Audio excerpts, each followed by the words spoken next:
Hi PSC capsule learn with മീയിലേക്ക് എല്ലാവർക്കും സ്വാഗതം. ഇന്ന് നമ്മൾ പഠിക്കാൻ പോകുന്നത് മൗലിക കടമകളാണ് അല്ലെങ്കിൽ മൗലിക കർത്തവ്യങ്ങൾ. ഭരണഘടനയിലെ ഏറ്റവും ഇമ്പോർട്ടൻ്റ് ആയിട്ടുള്ള ഒരു ടോപ്പിക്കാണ് മൗലിക കടമകൾ. എപ്പോഴും ക്വസ്റ്റ്യന് വരുന്ന ഒരു ടോപ്പിക്കുകളാണ്. PSCക്ക് ഏറ്റവും ഇഷ്ടപ്പെട്ട ഭാഗമാണ് മൗലിക കടമകൾ. ആ ഒരു മാർക്ക് നമ്മൾ ഒരിക്കലും മിസ്സാക്കാൻ പാടില്ല. മൗലിക കടമകൾ പ്രാബല്യത്തിൽ വന്നത് 1977 ജനുവരി 3-നാണ്. അതായത് 1950 ജനുവരി 26-ന് ഭരണഘടന നിലവിൽ വരുന്ന സമയത്ത് മൗലിക കടമകൾ ഉണ്ടായിരുന്നില്ല. പിന്നീട് സ്വരൺ സിംഗ് കമ്മിറ്റിയുടെ നിർദ്ദേശപ്രകാരം 42-ാം ഭേദഗതി പ്രകാരം 1976-ലാണ് ഭരണഘടനയിൽ മൗലിക കടമകൾ ഉൾപ്പെടുത്തിയിരിക്കുന്നത്. അത് ഇമ്പോർട്ടൻ്റ് ആയിട്ടുള്ള കാര്യമാണ്. സ്വരൺ സിംഗ് കമ്മിറ്റി എന്തുമായി ബന്ധപ്പെട്ടിരിക്കുന്നു എന്ന് ചോദിച്ചാൽ മൗലിക കടമകളുമായിട്ട് ബന്ധപ്പെട്ടിരിക്കുന്നു എന്നാണ്. എത്രാമത്തെ ഭേദഗതിയാണ്? 42-ാമത്തെ ഭേദഗതിയാണ്. ഏത് ഇയറിലാണ്? 1976-ലാണ്. പിന്നീട് 1977 ജനുവരി 3-ാം മൗലിക കടമകൾ പ്രാബല്യത്തിൽ വരുന്നത്. അതുകൊണ്ട് തന്നെ മൗലിക കടമകളുടെ ദിനം എന്നറിയപ്പെടുന്നത് ജനുവരി 3-ാം. മൗലിക കടമകൾ പ്രാബല്യത്തിൽ വരുന്ന സമയത്ത് 10 മൗലിക കടമകളായിരുന്നു ഉണ്ടായിരുന്നത്. പിന്നീട് 11-ാമത്തെ മൗലിക കടമയായ 6 വയസ്സ് മുതൽ 14 വയസ്സ് വരെയുള്ള കുട്ടികൾക്ക് വിദ്യാഭ്യാസം നൽകുന്നത് മാതാപിതാക്കളുടെ കടമയായിട്ട് 2002-ലെ 86-ാം ഭേദഗതി പ്രകാരം മൗലിക കടമ കൂട്ടിച്ചേർത്തു. 11-ാമത്തെ മൗലിക കടമ വെരി ഇമ്പോർട്ടൻ്റ് ആയിട്ടുള്ള ഒന്നാണ്. 6 വയസ്സ് മുതൽ 14 വയസ്സ് വരെയുള്ള കുട്ടികൾക്ക് വിദ്യാഭ്യാസത്തിനുള്ള അവസരം ഒരുക്കുക എന്നുള്ളത് ഇമ്പോർട്ടൻ്റ് ആയിട്ടുള്ള ഒന്നാണ്. ഇത് എപ്പോഴും PSC ചോദിക്കുന്നൊരു ചോദ്യം കൂടെയാണ്. 86-ാമത്തെ ഭേദഗതി പ്രകാരമാണ്. എത്രാമത്തെ ഭേദഗതി പ്രകാരമാണ്? 86-ാമത്തെ ഭേദഗതി പ്രകാരമാണ്. ഏത് ഇയറിലാണ്? 2002-ലാണ് ഭേദഗതി ചെയ്തിട്ടുള്ളത്. അത് എല്ലാവരും ഓർത്തു വെക്കണം. ഇമ്പോർട്ടൻ്റ് ആയിട്ടുള്ള കാര്യമാണ്. ഭരണഘടനയുടെ ഏത് ഭാഗത്താണ് മൗലിക കടമകൾ ഉൾപ്പെടുത്തിയിരിക്കുന്നത്? ഭാഗം 4A-യിലാണ് മൗലിക കടമകൾ ഉൾപ്പെടുത്തിയിരിക്കുന്ന ഭരണഘടനയുടെ ഏത് ഭാഗമാണ്? ഭാഗം 4A-യിലാണ്. അതുപോലെ തന്നെ ഭരണഘടന ഏത് രാജ്യത്തു നിന്നാണ് നമ്മൾ കടമെടുത്തിട്ടുള്ളത്? USSRൽ നിന്നാണ്. റഷ്യയിൽ നിന്നാണ് നമ്മൾ മൗലിക കടമകൾ ഇന്ത്യൻ ഭരണഘടനയിലേക്ക് കൂട്ടിച്ചേർത്തിട്ടുള്ളത്. മൗലിക കടമകളെക്കുറിച്ച് പ്രതിപാദിക്കുന്ന ഭരണഘടനാ വകുപ്പ് ഏതാണ്? ഭരണഘടനാ വകുപ്പ് ഏത് ആർട്ടിക്കിളിലാണ് മൗലിക കടമകളെക്കുറിച്ച് പറഞ്ഞിട്ടുള്ളത്? 51A. അനുച്ഛേദം 51A-യിലാണ് മൗലിക കടമകളെക്കുറിച്ച് പ്രതിപാദിക്കുന്നത്. ഇപ്പോൾ കണ്ടുവരുന്നൊരു ക്വസ്റ്റ്യനാണ് മൗലിക കടമകളിൽ ഉൾപ്പെടാത്തത് ഏത് എന്നുള്ള ക്വസ്റ്റ്യന്. അപ്പോൾ ഏതൊക്കെ മൗലിക കടമകളാണ് ഉള്ളതെന്ന്, ആ 11 മൗലിക കടമകളും ഏതാണെന്ന് നമ്മൾ കൃത്യമായിട്ട് മനസ്സിലാക്കി വെച്ചിരിക്കണം.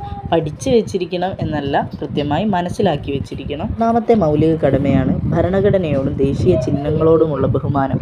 അതായത് ഭരണഘടനയെ അനുസരിക്കുകയും അതിൻ്റെ ആദർശങ്ങളെയും സ്ഥാപനങ്ങളെയും ദേശീയ പതാകയെയും ദേശീയ ഗാനത്തെയും ആദരിക്കുക എന്നുള്ളത് ഒന്നാമത്തെ മൗലിക കടമയാണ്. രണ്ടാമത്തേത് സ്വാതന്ത്ര്യ സമര ആശയങ്ങളെ ഉൾക്കൊള്ളുക. ഇന്ത്യയുടെ സ്വാതന്ത്ര്യ സമരത്തിന് ഉത്തേജനം പകർന്ന ഉന്നത ആദർശങ്ങളെ പിന്തുടരുക എന്നതാണ് രണ്ടാമത്തേത്. രാജ്യത്തിൻ്റെ പരമാധികാരവും ഐക്യം, അഖണ്ഡത എന്നിവ സംരക്ഷിക്കുക. നാലാമത്തേത് രാജ്യരക്ഷയ്ക്കായി സേവനം നൽകുക. അഞ്ചാമത്തേത് മതം, ഭാഷ, പ്രദേശം, വിഭാഗം എന്നിവയ്ക്കതീതമായി ഇന്ത്യയിലെ ജനങ്ങൾക്കിടയിൽ സാഹോദര്യം വളർത്താൻ ശ്രമിക്കുക. സ്ത്രീകളുടെ മാന്യതയെ ഹനിക്കുന്ന പ്രവൃത്തികൾ ഉപേക്ഷിക്കുക. അതായത് സാഹോദര്യം പ്രോത്സാഹിപ്പിക്കുകയും സ്ത്രീവിരുദ്ധത ഒഴിവാക്കുകയും ചെയ്യുകയാണ് അഞ്ചാമത്തെ മൗലിക കടമ. ആറാമത്തേത് ബഹുസ്വര സംസ്കാരം നിലനിർത്തുക. 7 വനം, വന്യജീവി ഉൾപ്പെടെയുള്ള പ്രകൃതി പരിസ്ഥിതി സംരക്ഷിക്കുക. 8 ശാസ്ത്രീയ മനോഭാവവും അന്വേഷണ ബുദ്ധിയും വികസിപ്പിക്കുക. 9 പൊതുസ്വത്ത് സംരക്ഷിക്കുകയും അക്രമം ഉപേക്ഷിക്കുകയും ചെയ്യുക.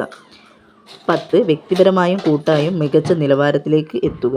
എല്ലാ മണ്ഡലത്തിലും മികവ് കാട്ടി രാഷ്ട്രത്തെ ഔന്നത്യത്തിൻ്റെ പാതയിൽ മുന്നേറാൻ സഹായിക്കുകയാണ് 10-ാമത്തേത്.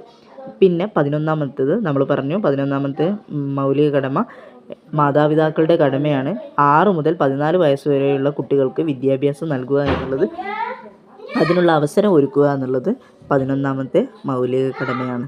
ഇത്രയും കടമകളാണ് മൗലിക കടമകൾ. 11 മൗലിക കടമകളാണ്.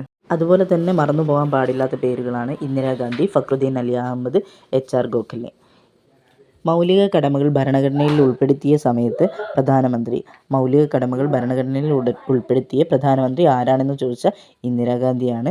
അതുപോലെ തന്നെ മൗലിക കടമകൾ ഭരണഘടനയിൽ ഉൾപ്പെടുത്തിയ സമയത്തെ പ്രസിഡന്റ് ആരാണെന്ന് ചോദിച്ചാൽ ഫക്രുദ്ദീൻ അലി അഹമ്മദാണ്. ആരാണ് ഭരണഘടനയിൽ മൗലിക കടമകൾ ഉൾപ്പെടുത്തിയ സമയത്തെ പ്രസിഡന്റ്? ഫക്രുദ്ദീൻ അലി അഹമ്മദാണ്.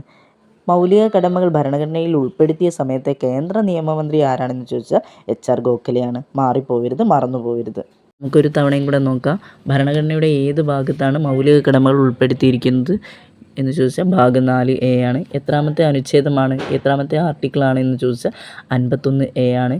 മൗലിക കടമകൾ ഏത് വിദേശ ഭരണഘടനയിൽ നിന്നാണ് ഇന്ത്യൻ ഭരണഘടന കടമെടുത്തിട്ടുള്ളതെന്ന് ചോദിച്ചാൽ സോവിയറ്റ് യൂണിയൻ അല്ലെങ്കിൽ USSR ആണ്. പിന്നെ ഏത് കമ്മിറ്റിയാണ് മൗലിക കടമകൾ ശുപാർശ ചെയ്തതെന്ന് ചോദിച്ചാൽ സ്വരൺ സിംഗ് കമ്മിറ്റിയാണ്. മൗലിക കടമകൾ നിലവിൽ വന്നത് അല്ലെങ്കിൽ പ്രാബല്യത്തിൽ വന്ന വർഷം 1977 ജനുവരി 3 അതുകൊണ്ട് തന്നെ മൗലിക കടമകൾ ദിനം എന്നറിയപ്പെടുന്നത് ജനുവരി 3 1976 42-ാം ഭേദഗതി പ്രകാരമാണ് ഭരണഘടനയിൽ മൗലിക കടമകൾ ഉൾപ്പെടുത്തിയിരിക്കുന്നത്. 1976 മൗലിക കടമകൾ നിലവിൽ വരുന്ന സമയത്ത് 10 മൗലിക കടമകളായിരുന്നു ഉണ്ടായിരുന്നത്. എന്നാൽ 2002 86-ാം ഭേദഗതി പ്രകാരം 11ാമത്തെ മൗലിക കടമ കൂട്ടിച്ചേർത്തു. അതായത് 6 വയസ്സ് മുതൽ 14 വയസ്സ് വരെയുള്ള കുട്ടികൾക്ക് വിദ്യാഭ്യാസത്തിനുള്ള അവസരം മാതാപിതാക്കൾ നൽകുക എന്നുള്ളതായിരുന്നു 11ാമത്തെ ഭരണഘടനയിൽ ഉൾപ്പെടുത്തിയ മൗലിക കടമ. ഇത്രയും കാര്യങ്ങൾ പഠിച്ചാൽ മൗലിക കടമകളിൽ നിന്നും നമുക്കൊരു മാർക്ക് വിട്ടുപോവില്ല. പിന്നെ പ്രത്യേകം ഓർക്കേണ്ടത് മൗലിക കടമകൾ ഇന്ത്യൻ പൗരന്മാർക്ക് മാത്രം ബാധകമായവയാണ്. വിദേശ പൗരന്മാർക്ക് ഇത് ബാധകമല്ല എന്നുള്ള കാര്യം പ്രത്യേകം ഓർക്കുക. പിന്നെ അതുപോലെ തന്നെ മൗലിക കടമ ഭരണഘടനയിൽ കൂട്ടിച്ചേർത്ത സമയത്ത് ആരായിരുന്നു പ്രധാനമന്ത്രി എന്ന് ചോദിച്ചാൽ ഇന്ദിരാഗാന്ധിയാണ്. അത് പ്രത്യേകം നോട്ട് ചെയ്യുക, മറന്നു പോയത്. ആ സമയത്തെ പ്രസിഡന്റ് ഫക്രുദ്ദീൻ അലി അഹമ്മദാണ്. പ്രത്യേകം മറന്നു പോവാതിരിക്കുക. പിന്നെ അതിൻ്റെ കൂടെ വേറൊരു കാര്യം കൂടെ ഓർമ്മിപ്പിക്കട്ടെ. മൗലിക കടമകൾ നടപ്പിലാക്കുന്നതിനുള്ള നിയമവ്യവസ്ഥകളുടെ നിലനിൽപ്പ് പരിശോധിക്കുന്നതിനായി ബന്ധപ്പെട്ട റിപ്പോർട്ട് 1999 സമർപ്പിച്ച കമ്മിറ്റി ഏതാണെന്ന് ചോദിച്ചാൽ അത് വർമ്മ കമ്മിറ്റിയാണ്. അതും കൂടെ നോട്ട് ചെയ്ത് വെക്കുക. പിന്നെ ഇതുപോലെ തന്നെ നമുക്ക് റിപ്പീറ്റഡ് ക്വസ്റ്റ്യന് ഏത് ഭാഗത്താണ് മൗലിക കടമകൾ ഉൾപ്പെടുത്തിയിരിക്കുന്നതെന്നുള്ള ഭാഗം 4A എന്നുള്ളതും അതുപോലെ തന്നെ മൗലിക കടമകളെ പ്രതിപാദിക്കുന്ന ഭരണഘടനയുടെ വകുപ്പ് ഏത് ആർട്ടിക്കിളാണെന്ന് ചോദിച്ചാൽ 51A. അത് രണ്ടും മറന്നു പോകാതെ പഠിക്കുക. പിന്നെ ഇത്രയും കാര്യങ്ങൾ കൃത്യമായിട്ട് നമ്മൾ പഠിച്ചാൽ നമുക്ക് ഈ മൗലിക കടമകൾ എന്നുള്ള ഭാഗത്ത് നിന്ന് ഒരു മാർക്കും മിസ്സാവില്ല. വീഡിയോ ഉപകാരപ്പെട്ടാൽ ലൈക്ക് ചെയ്യുക, കമൻറ്റ് ചെയ്യുക, സബ്സ്ക്രൈബ് ചെയ്യുക, ഷെയർ ചെയ്യുക. Thank you.